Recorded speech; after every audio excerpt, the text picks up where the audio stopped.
you died and I was starving to death, please I would totally eat. I would totally eat it. I would prefer. No, but the question is if you were both starving and you hadn't died yet. No, that's not what the Donner Party did though. They ate each other as they died off. Nobody killed anybody apparently. Well, I guess Nobody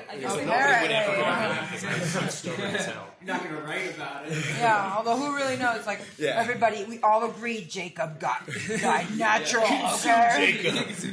Come away with me in the night.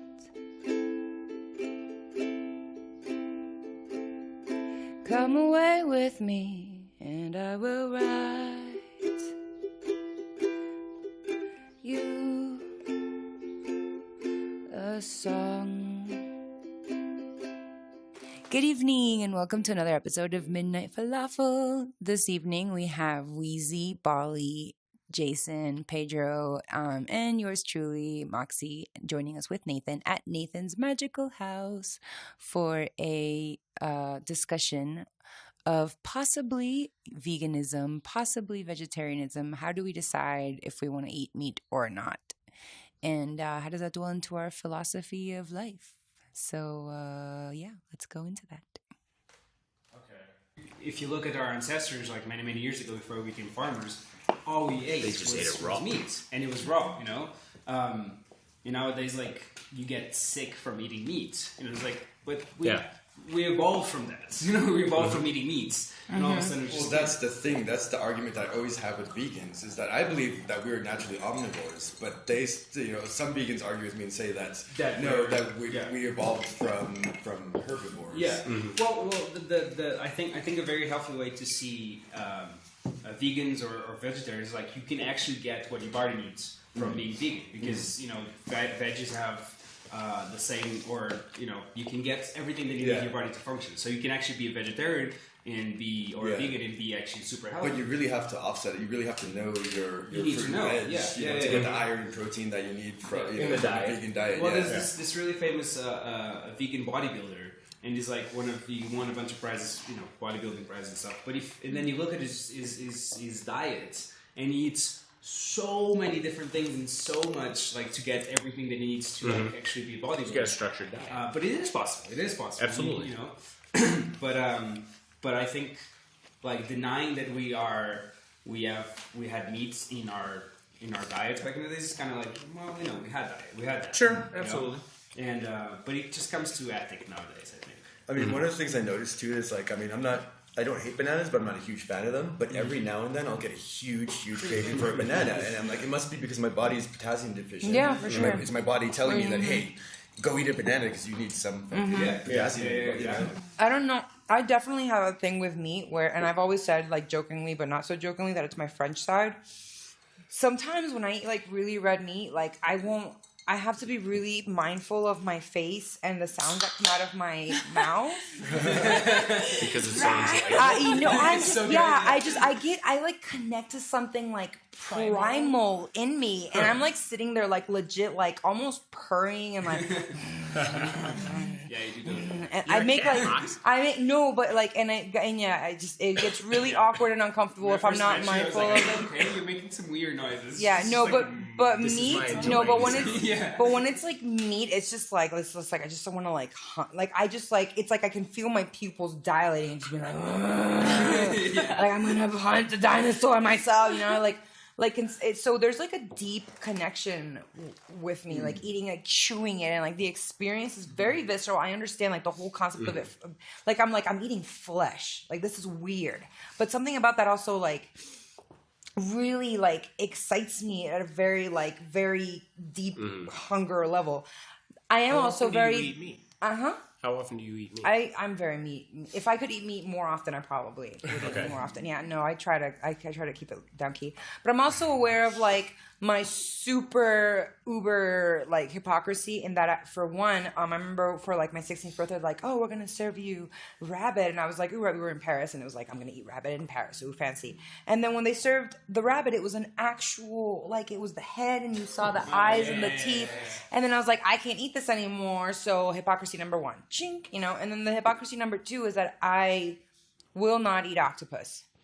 I cannot, I understand, I get it, I understand that, like, why not octopus and literally everything else, like, But something about octopus just, like, I don't know. It's like it would be like eating a cat to me. It's so weird. Like, I see an octopus and I'm like, it's so intelligent and it does these amazing things and it's just weird to me to eat it. It's like weird. The concept of it is. Would you eat dolphin? I can't shake it off. I don't know. Maybe I don't know. I think if I knew, I'd be like, So honestly, cow. Cow for me is like, you serve me up cow and I can leave every other meat. So that's a very good point. Okay. Because like ethically, like for example, like when you hear that the Chinese like eat cats and dogs, I've tried that. You know, I feel like they have an energy. I don't know. How was it? Yeah, but it's hypocrisy. See, I know it's so in their culture, they've eaten dogs for, you know, like they have the dog festival that every year. Okay, but that's cruel though. Yeah, they treat animals. That's just as cruel as mass production of cows. They treat animals. What about the cows? What about the Okay. So that's the thing. Okay. It's like where like if you find an animal really cute, like you find octopus really cute. Which I also find. No, that's not why I don't eat it though. That's not why I don't eat it. It's not just because I find it cute. It's because there's an energy level where I feel like I can't eat a cat for the same level. That you feel about that connection, you know. So because we're so used to eat cows, because you know you just eat cows, so you don't actually like feel bad about eating a cow. But then you see like, oh, I'm gonna eat a dog. No, my God, it's like my best friend, you know. Yeah. Maybe if you had a best friend cow, you wouldn't eat cows. Sure. You know, like. Yeah. So it's really interesting because of as well the culture. I think it depends on the energy level. Hindus don't eat cow. On how you communicate with the cow. I think it depends on your perception of it. Yeah. Which I think that's what I was trying to say at the beginning here with the difference between the cannibalism and the actual eating of the animal. Because I've seen like the memes come up online and all that stuff, and they like have the chicken, the cow, all the other stuff, and then there's like a little line, and then you've got the horse and the dog and blah blah blah. It's like, where do you draw the line? It's like right here. Like, I'll eat those other guys over there. Yeah. But it depends on the perception There's a of lot how of you hypocrisy. perceive it. Like Nathan was saying, like he grew up on the farm, and he saw these animals every day. And you're comfortable. Not, you're not like, you never had any problems with... I mean, I remember we had goats, and so I was like in kindergarten, and I remember walking into, I guess kind of like a warehouse type area, and my dad actually like, you should probably leave, because he had just slaughtered the goat and it was hanging to drip. Oh, God. Which was pretty traumatic for... Sure. I totally saw the thing, even though he's like... So you should leave and be like, I already saw it! Yeah, for Idul Adha in Indonesia, you ritually... the wealthier families will buy a goat to slaughter at the mosque on Idul Adha, which represents when Moses, no, not Moses, who Muhammad had to slaughter his son in God's name, and then God changed it to so traditionally we do that. Sure, yeah. So wealthier families will buy goats to donate to the local mosque that will be slaughtered and to feed the poor. So being a better off Indonesian family, we bought a goat, contributed, but we bought him like a week before. So he was living in our backyard. We had named him Henry. And then at the end of the week, when Idul Adha came, we had to go to the mosque and see him slaughtered. But at the same time, it was devastating. But at the same time, I knew that we treated him so well. I was there personally to see how well he was treated. We petted him every day. We played with him. We gave him a name. He let it go. Okay. And he was ethically slaughtered. They say a prayer before they do it, and they just slit their throat, and so he's dead straight away. And then they bleed him out, and then they give the meat to the poor families of the community. So I was devastated as a kid seeing this, but at the same time, I wasn't as devastated as I was because I knew it was ethically done. I feel like coming from like an energetic level where you like. And this is where the hypocrisy comes in, but it's like, there's like an energetic exchange that you have with certain living beings. And I mean living beings because sometimes you have them with people, sometimes you have them with creatures. Like I saw, there's like a YouTube video of a fish that literally like the owner sticks his hand in the tank and the fish is like wants to pet and it's like, that's weird. Like I feel like there's a connection or something's going on, and I think that there's like an energetic thing where sometimes you understand, like, and I've wondered, like, what if animals, if you treat them with respect, then energetically they're okay with that. Like they understand. They're like, no, like we get it. That's the chain, the food of chain. so long as I was treated happily, like, you know, and it's like, for me, it's like the abuse. Of course, there's a huge hypocrisy because I'm not double checking where my burgers are coming from, you know?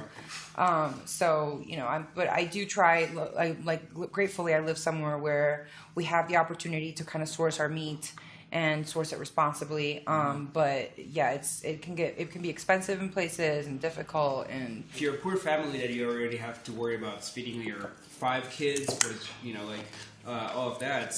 When you go to the supermarket and you have a steak that costs you $1 and you have a steak that costs you 5 or 4 or even 3, you know, like the small difference.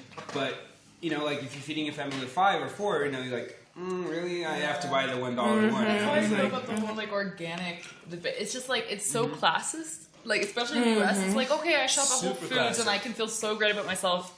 But then it's like, you have to be able to afford that, and it's like. But I mean, the thing is, like, I feel that it's cheaper to buy meat at your local butcher or carnicerie. If you want organic, well, I'm not saying organic. I'm saying I trust butchers more to be sourcing, local meat than, you know, than a chain. To see how the system works, like, you get like people like that have diabetes or people that have like all these problems where they spend so much money on healthcare that they can't afford healthy food, you know. So it's like it just becomes a cycle of like I'm eating bad food that is processed that is causing me to have all these problems, and then I'm buying all this medicine that is like super expensive. Sure, you know. And now it's time for a musical intermission. This is how it works. It feels a little worse than when we drove our hearse right through that screaming crowd. While laughing up a storm until we were just bone, until it got so warm that none of us could sleep. And all the styrofoam began to melt away. We tried to find some worms to aid in the decay, but all of them were home inside their catacomb. A million ancient bees began to sting our knees. This part's so ridiculous. While we were on our knees, praying that disease, and then it gets so amazing out of nowhere, would leave the ones we love and never come again. And on the radio, we heard November Rain. That solo's real long, and it's a pretty song. We listened to it twice, 'cause DJ was asleep.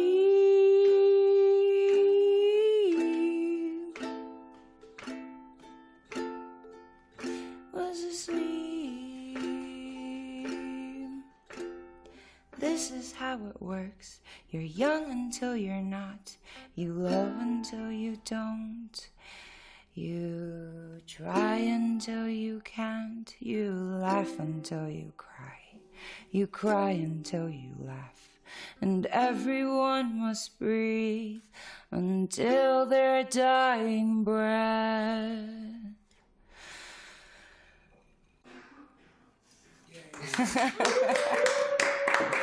Yay, thank you. Thank you for listening to our musical intermission. You can download the full song at our Patreon page. So I have a theory. I don't know if this is thought before, but I have a theory where I think we are in this age where we're switching between primal instincts to conscious. You know, we've became like we. If you go look at our ancestors, we were primitives. You know, we have instincts, and you look for food, and you look to reproduce and stuff. And then our brains starting to develop into conscious, where we are aware of our existence, we are aware of the things that we do. But I think we are still in the stage where a lot of the instincts rule over our conscious. You know, like mating and like Facebook. Yeah. So I mean, in the whole process of going from primal instincts to enlightened consciousness, of course, there's going to be a weird fuck up along the way of like trying to figure out transitioning from our primal instincts to enlightened consciousness. Yeah, You're trying to justify them both at the same time, and it's an interim. So I think we are in an age where technology rules over a lot of things, but we haven't realized that we still live in worlds where we still have a lot of primal instincts. You know, so like mating, for example. You know, I think if you look over like back in the days where we're cavemans, like, and if you look at other animals, their primal instinct is to reproduce or to feed themselves. So like they're going to be their goal. So it's going to rule over a lot of things that they do in their lives. Now we gain conscience about it, so we have the concept of cheating. Yeah, we have that. We have socializing. We have all these different things that got introduced to us. So, is that something that are we actually suffering from because we're not aware of it? Because we don't know that we still have primal instincts versus our consciousness, or is it just are we supposed to deal with it? I think it changes. I think we're suffering from the truth that, male and female instincts is to reproduce. Yeah, and then like enlightened consciousness is to love somebody truly. Exactly. But being in the middle, we're dealing with this, okay, I have this instinct to reproduce, and that means since I'm in the middle right now, I can only be attached to one person because now we're gaining consciousness and realizing that, that means we have to be committed to one person. But the truth is that we can love everyone and be open and free about it and still have that primal instinct to reproduce and still love all of our partners. So exactly. Where does love come into versus the instinct of just reproducing? Well, that's the thing. Love is being dragged down by instinct. The instinct is being dragged up by love. Exactly. We have to find that. But love didn't exist before consciousness. Exactly. And that's why we're learning to deal with the concept of love with our primal instincts. Monogamous, or should what we does not? that mean if love didn't exist and we'd be before animalistic? consciousness? What does that mean about us now? Does that make love more or less real? It makes it more real. It's real. It's a real thing we have to deal with. A reality to it. Because, like, for example, on different species of animals, there are certain animals, like, for example, penguins, they choose a mate they mate for life. And lobsters, but is that love or is that just some kind of like we've had a kid? That's all we need. That's all we need. Because they reached the point that they understood that their genes got to see like it's better to have one partner that you're just gonna mate and because you're gonna reproduce more. Do they, or do they just have the one egg and then that's it? They just reproduce. No, because for them, they know or they think that having a specific partner for their life, it's going to be easier for them to reproduce. You reproduce because that's instinctual. Yes. Humans have sex also to reproduce, but they also enjoy it. So I got a question for you. When you actually see a lion killing a zebra, for example, who do you feel bad about? Zero. What about the lion? What if the lion doesn't kill the zebra? He doesn't get food. Go zebra! I don't feel bad for the lion. The lion's winning in this situation. But what if he doesn't get the zebra? I feel bad for the zebra because he is being consumed. But what if the lion doesn't get the zebra every day? I understand that the lion needs to eat, but the lion isn't hurting in this situation. Yes, but if he's not killing the zebra every day for a year, but he's killing the zebra. Yeah, the question is, though, if he doesn't? the question here is that if the lion learns to eat pomegranate, rephrase. Okay, I'm going to rephrase the same. So, a lion needs to kill a zebra to eat. What situation? Not necessarily. We should. Can Nathan be the lion? This is the only thing I'm trying to say here. No, I understand where you're going here. And the lion has much more leeway to eat that fucking zebra. Yes, he does, because that's how he fucking survives. Okay, if you watch Planet Earth, the difference here is that I will eat that 18-ounce porterhouse steak. Okay, so I have a question for you guys. Great, I'm glad. And so here's the question. The question is, do you guys feel like you have a life philosophy that you follow in your day-to-day basis? And I would like to hear from Weezie first.